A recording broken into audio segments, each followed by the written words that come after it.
Welcome to This Explainer. Today, we're diving into a genuinely fascinating case study that sits right at the intersection of immersive art, music, and, believe it or not, one of the most notoriously difficult subjects out there, quantum physics. Because, let's face it, just trying to wrap our heads around Schrödinger's cat is usually enough to give anyone a headache, right? Well, we're going to explore how we can completely flip the script on how we learn about the universe. We're moving away from just, memorizing dry facts, and instead looking at how we can actually feel them. Okay, let's dive into this. The central question posed by researchers Kenji Noda and his team in this new paper is honestly a massive challenge for science communicators everywhere. How exactly do you engage audiences with highly abstract scientific fields? Think about it. When a subject relies on invisible particles, mind-bending probabilities, and math that literally takes years to master, how on earth do you bring that to the public without putting them straight to sleep, or worse, just scaring them away entirely? I mean, let's be honest with ourselves. For most of us, when we hear the words quantum mechanics, our brains immediately jump to these incredibly complex, chalk dust-covered equations that just feel entirely out of reach. And as the paper rightly points out, these fields are often perceived by the public as distant, highly technical, and frankly, completely inaccessible. Everyday people are intimidated, and rightly so. The traditional method of just talking at people, throwing a bunch of dense jargon out there, and crossing our fingers that they get it, well, that often just reinforces this massive invisible wall between the scientific community and the rest of us. But what if there was another way in? Section 1, Enter Quantum Music. So during the International Year of Quantum Science and Technology, these groups of forward-thinking scientists and artists decided to team up and try something radically different. They launched two major initiatives, Quantum Fest in Japan and Quantum 100 in Germany. And here's the kicker. Instead of booking a stuffy lecture hall and setting up a boring presentation full of physics formulas, they just threw out the traditional playbook entirely.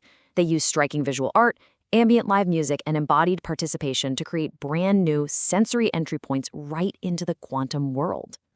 Now, if you're sitting there wondering if this unorthodox approach actually worked, just look at this number, 4,000. These two events together attracted over 4,000 participants. That is a massive, absolutely undeniable success for a subject that usually has people running in the exact opposite direction. It proves a really vital point that we actually forget a lot.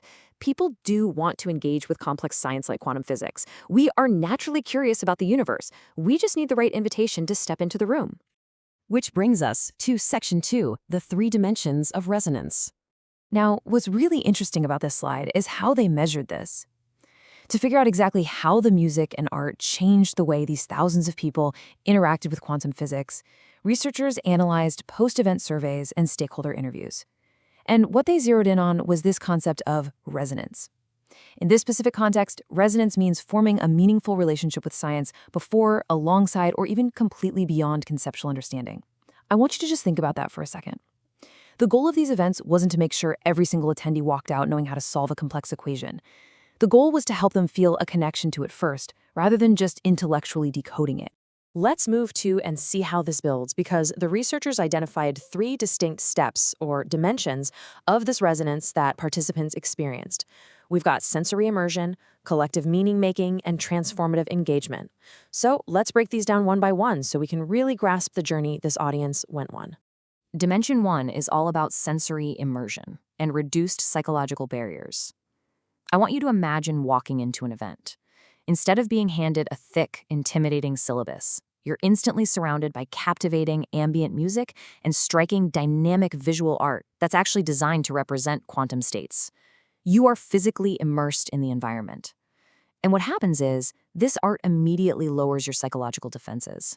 That anxiety or fear of not being smart enough to understand this simply melts away. Why?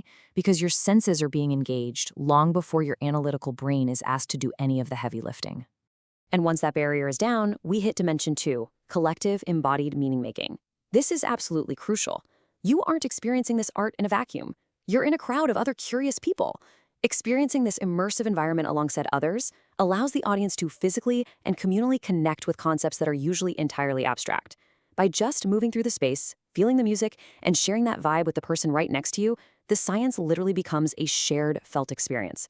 It transforms from this isolating, frustrating intellectual struggle into a really powerful communal event. Which naturally leads us right into Dimension 3, emerging transformative engagement. Because that initial fear was removed, and because the concepts were experienced communally through art, these participants didn't just walk out the door and forget about the whole thing the next day. The researchers found that this deep, embodied participation leads to a lasting, transformative interest. It sparks a genuine, burning curiosity that goes far, far beyond what any standard, dry explanation could ever achieve. The audience is now personally invested in the topic. Section 3. Feeling before understanding. And this brilliantly illustrates a really powerful new paradigm for how we share knowledge. We have a stark contrast here between two very different methods of science communication. On one side, you have the traditional explanation-centered approach, which relies entirely on logic, facts, and data.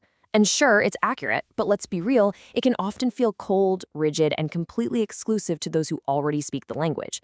But then, on the other side, we have this newly proven resonance-driven approach. This one prioritizes human feeling, creating a welcoming gateway for the audience by engaging their senses first. So the crucial point is that we are absolutely not throwing out the textbooks here. The researchers conclude with this fantastic thought: resonance-driven approaches can complement explanation-centered science communication. We don't have to replace traditional learning or sacrifice an ounce of scientific accuracy. Instead, we can drastically enhance it. We can open the door so much wider just by letting people feel the science first. That makes them infinitely more receptive and eager for those detailed explanations that come later. Which leaves us with a truly inspiring question to end on today. Think about it. If we can successfully form a meaningful, lasting relationship with something as notoriously mind-bending and abstract as quantum physics, simply through the power of music and shared art, what other seemingly impossible concepts can art help us finally grasp?